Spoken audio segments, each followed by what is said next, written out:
Good afternoon and welcome to an ITV special. I'm your host, Eric Stone. Jacob Massaquoi is here today. Jacob was a human rights worker and freedom fighter in his native Liberia during a brutal 14-year civil war in that country.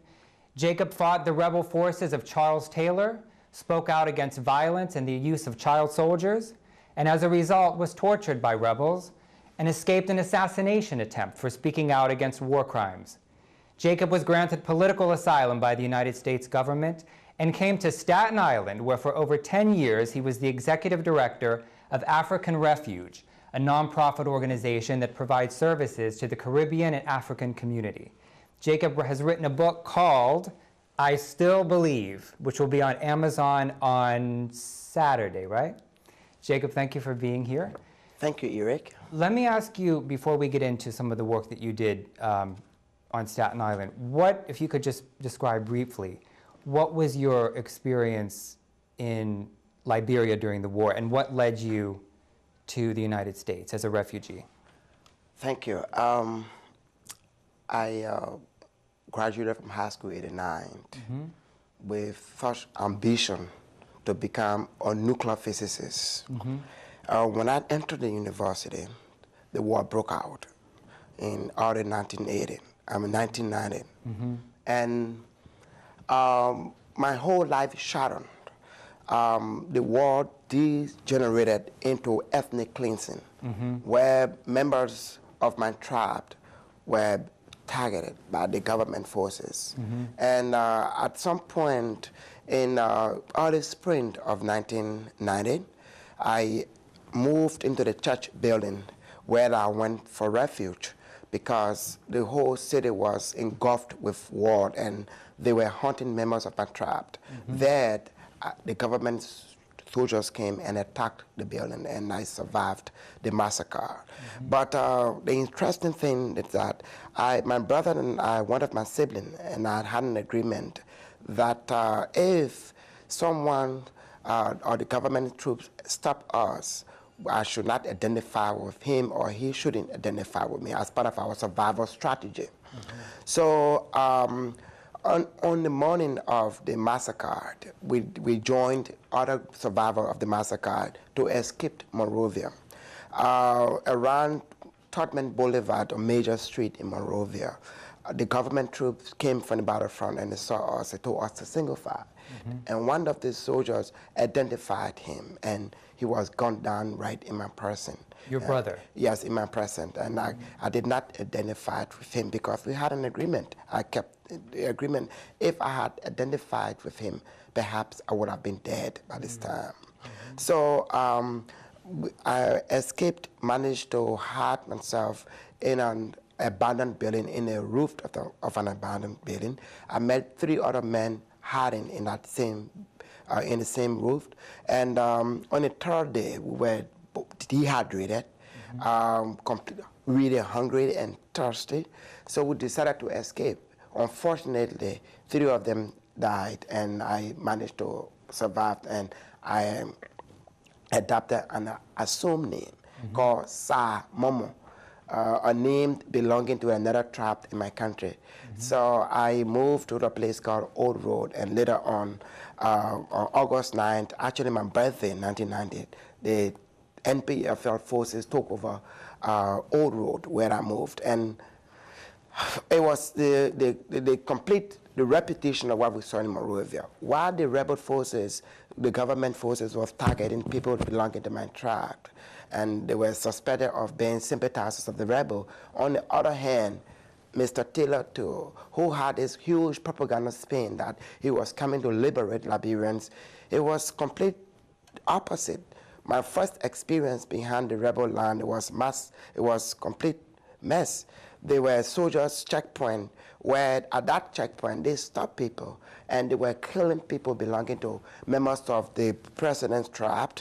They would kill people who worked for the government, even private security guards. They murdered them right at the checkpoint. You Adam, they will see you, okay, you look like a government soldier, and they will just shoot you very openly, execute you.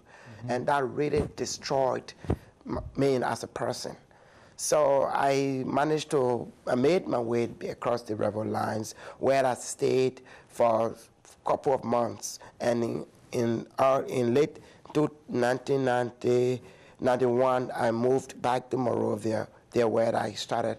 I re-entered the University of Liberia, and I got involved in student activism.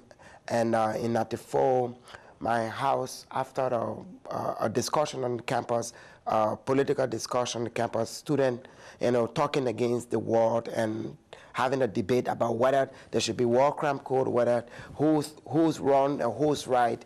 And unfortunately, on the night of October, early hours of October 19th, my house that I live in was attacked, was invaded by armed men who came over. And what I believed, it was a planned attack to take away my life. And fortunately, I survived, and my whole leg was shattered, and stayed in the hospital 2 years, from 94 to 96, during the April 6 episode. So you were in the hospital for 2 years. 2 years in the private after clinic. having been shot. Yeah. And this was after having lost your brother. Your brother was killed in front of you. Yeah. And after all of this happened, when you healed after being in the hospital, then you got asylum to come to the United States. Yes, when I did not really heal properly because my right leg was shorter than my left leg. But I struggled. I lived in terrible pain. But I still made it, and I started an organization.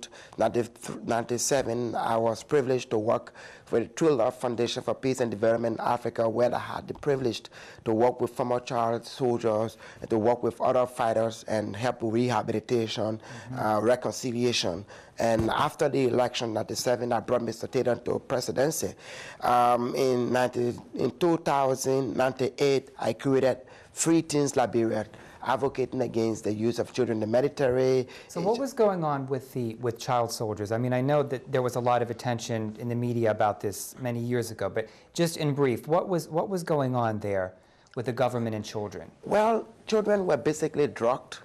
They were drugged. Drugged and transformed into killing machines and unleashed to kill people. Young girls were raped.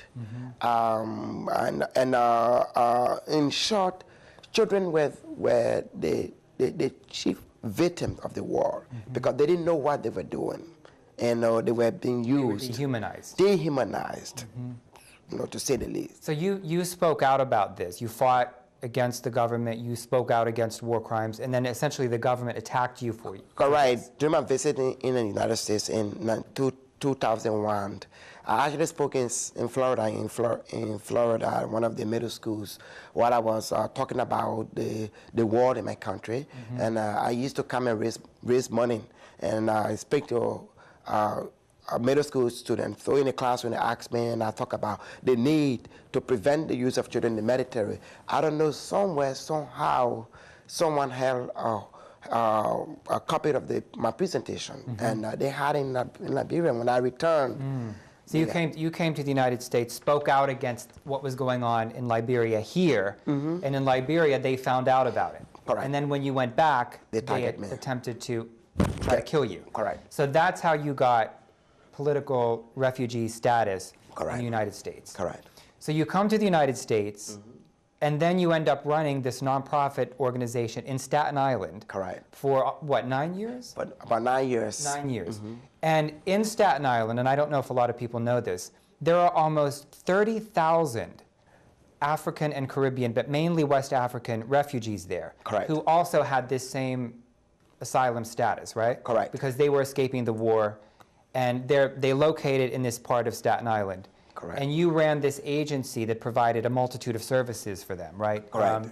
Over a number of years. Correct. One of the initiatives, though, that you started that I thought was very interesting was you worked a lot with the local police forces in Staten Island to try to kind of alleviate some of the anxiety of the refugees there, because there was a lot of fear of anybody in uniform, correct? People didn't want to seek out help if they had been the victim of violent crime or something like that. Correct. They didn't want to go to the police because they were terrified of anyone in uniform, right? Right.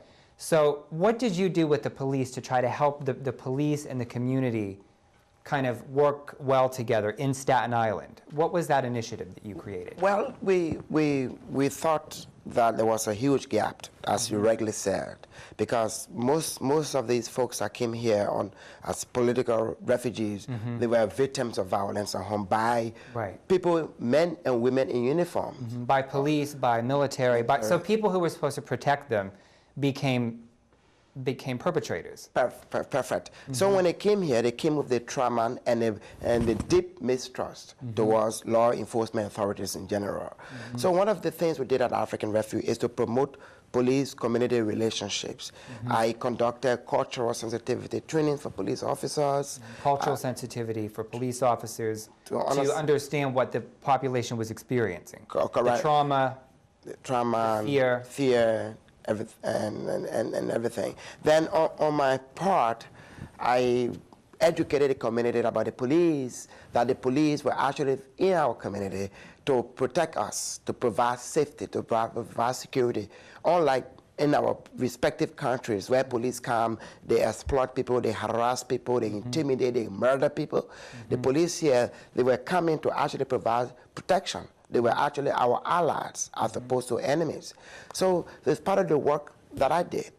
And it worked very well with the police. And I used my position on Community Board 1 to actually work intimately with the police chiefs, Inspector Bruno, Inspector Dennis, John Disapolis, True, the Chief of Community Affairs, NYPD, Chief Douglas Ziegler, and a host of other NYPD officers who really did fantastic work in terms of working with our community and trying to build trust and bridges between the police and our community.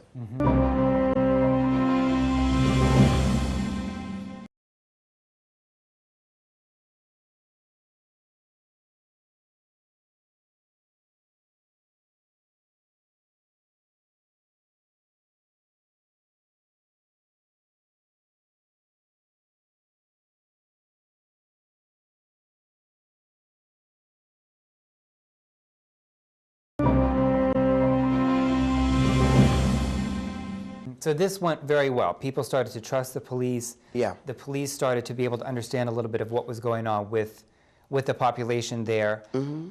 But then, after a while, something changed with you personally. Correct. So after you did all of this great work with the police, you were profiled on CNN, I think you were on NBC Nightly News. Correct. Everyone knew you in Staten Island. You're like a celebrity there, right? you're like Tom Cruise of the Staten Island. Everyone knows who you are, including the police, right? But what happened to you with the police at one point? Well, Ollie summoned while riding my bike, you know, in my driveway on Vanderbilt and on Vanderbilt Avenue and All School. The guy stopped me, and he said, "Stop! Don't move." And I said, "What happened?" And he said, you are driving, you are riding on the sidewalk. I said, "But this is my driveway. I live there. I'm going to park my bike." He said, "No, you're driving on the sidewalk." I said, "But I live here. I'm going to driveway."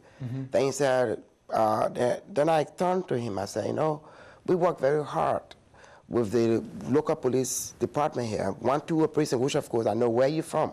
I know you're an inspector. I work with you guys, and, you know, to make sure you come to the community to provide security, but not to harass her." Right. So after he felt a little upset, "Okay, bring your ID." He took my ID. He told me to sit down, and I sat right at on the steps, my doorsteps. I sat there for about 20, 25 minutes. He ran my records. He came back with another officer, and they had me in the back of the cruiser. They handcuffed me, and they took me to the precinct. They kept me. Wait, but let's just clarify. So he stops. You're walking into your driveway. Yeah, on a bike. On a bike, and he stops you for really no reason. No. Asks you what's going on. You said, "I'm going home." And then you said to him, "You know, I've done a lot of work to help deal with this issue, this harassment issue."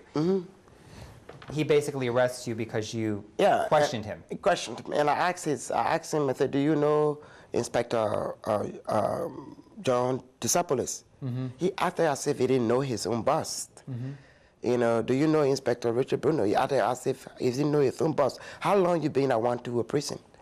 He said 3 years. So you started questioning him. Yes. About why he was doing this. Yes. And he basically arrested you. Yes, because one of the problems I had at African Refuge when I served as the ambassador of the police in the community, people complained of harassment. The youth complained of the harassment. By the police? By the police. And they talk about no snitching. And I asked them, why no snitching?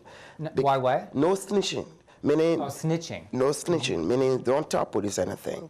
So people didn't want to talk to the police. They were too afraid. Basically, they don't want to talk to police because they believe that the police are dishonest towards them. Police will make up stories against them. Based on their experience in the war, right? Based on their experience in the war, be African Americans, they don't want to talk to police because they feel the police profile them. The police treat them unfairly. The police are biased towards that particular population. I'm trying to understand the community, why people don't trust the police, and why serving the position of ambassador of the police, trying to sell the police to the community, try to make the police to believe in the police, to trust the police, and build bridges between the community and the police. So knowing the problems with the community from the other end of the spectrum, and dealing with the police officer, so I began to tell him, look, the problem we face is a trust problem. Trust. I'm probably in my driveway. We work very hard to let our people to trust you. Why are you doing this? So you basically tried to reason with him, and he arrested you. Yeah, he arrested me, and he wrote a ticket after we went to the prison. After about an hour or so behind bars, he came back, he got me out, and all he had to tell me is that, okay, you can go now. So and the charge was, why are you driving? Why are we harassing him? That's the charge he put on the ticket, and was very odd to me. So basically, the charge was that you spoke out. You questioned him. Correct. How did that? So you worked with the police for all of this time, built all this trust. How did that shade your experience? It sounds like it shifted something in you. Well, this is how I felt. I felt deeply violated. I felt deeply abused. I felt very stupid. I felt that I betrayed members of my community, that I tried to trust to make them to believe and trust the police. But on the other end of the spectrum, I also knew that there are few bad cops, and a lot of very wonderful police officers out there who are doing right by the law to keep our streets safe. But there are few people, in my view, who are they come with their predisposed racial bias towards black and brown population, and they will do everything to ruin trust with our community because to them it's good for them. And this was after years and years of trying to help your community feel safe and feel trust with them. Because these are people who already were violated by military people. Correct. In Liberia. Yeah, and I got no pay for this. I was doing this actually to help my community, also to help the police. You were a community organizer. Correct, and also I knew the police. Some of them were doing a very good job, and they needed to to be connected with the community, but they didn't know how. So my job was to build that bridge. And then you felt betrayed. I felt betrayed. And I became victim of the very thing. People told me over and over. And so I felt conflicted in my mind. So let me ask you this. Now, you've been here for 11 years? Correct. After having gotten a political asylum? Correct. You're going back to Liberia. Yeah. What was your perception of the United States before you came to the United States? And what's your perception of the United States now after having lived here for 11 years? Well, this is my perception. Before coming to America, generally in developing countries, people see America as heaven on earth.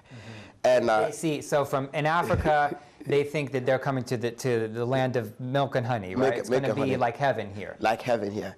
And having lived here for about 11 years now, it is not heaven on earth, the way they see it. But it's like, but it has opportunities, a lot of opportunities, but it is not heaven on earth. They are not Americans, ordinary Americans in general, they are very generous people. Americans are generous people. Americans will do anything when they believe in you, believe in a cause, to make sure to see you through. That's the plus of Americans. But there are few segments of people in this country who are, in my view, come with a predisposed racial bias towards black and brown population, and they will do everything, everything to ruin the trust that we've tried to build here, to ruin everything that has been done in this country, to promote equality in this country. All of the civil laws acts put into place to create a level playing field for everyone in this country, to do everything to ruin it. So what is my view of America? America is a great country. I think everywhere I've traveled in this world, it's the best country on planet Earth. I know. And just the Declaration of Independence, the laws in this country, there are laws in this country, and the government do everything as possible to make sure people abide by this law. This is what I say in my book. I still believed, and still believed in the treaties of the Declaration of Independence, that all men are equal, endowed with that, with that the rights and the right to live in liberty and freedom. And I still believe, I still hold that truth today. That's part of everything that I've been through. I still believe that, I mean, America is the greatest nation on earth. And I believe that we can work together to overcome the racial bias in this country, all of the discrimination, all of the evil that has done to people, because of their social status, because of their skin color, and I believe that we can work together to end it. But that wasn't your perception prior to coming No, here. You didn't expect the kind of the racialized racial stuff. No, I did not expect that at all. I did not expect I would be treated in that way. I did not expect I would be humiliated by people that I work with all these years to really help them, help my community, understand them, and also help my community to live in peace and harmony with them. And I felt deeply betrayed. But in spite of that, and we're going to show the book, I still believe, I still believe in America. You still believe. I still believe in America. Even though you had a little bit of a rocky experience here, you still believe in the country, and you'll go back. You ran a nonprofit for 10 years. I'll go home, and I'll come back, and I still believe in America. America will always be my home. I'm a Yankee. So you can get the book on Amazon. I'm going to hold it up here. I don't know if you can see it. But it's Amazon.com. I still believe. Jacob Massaquoi, thank you so much for being here. Thank you, Yuri.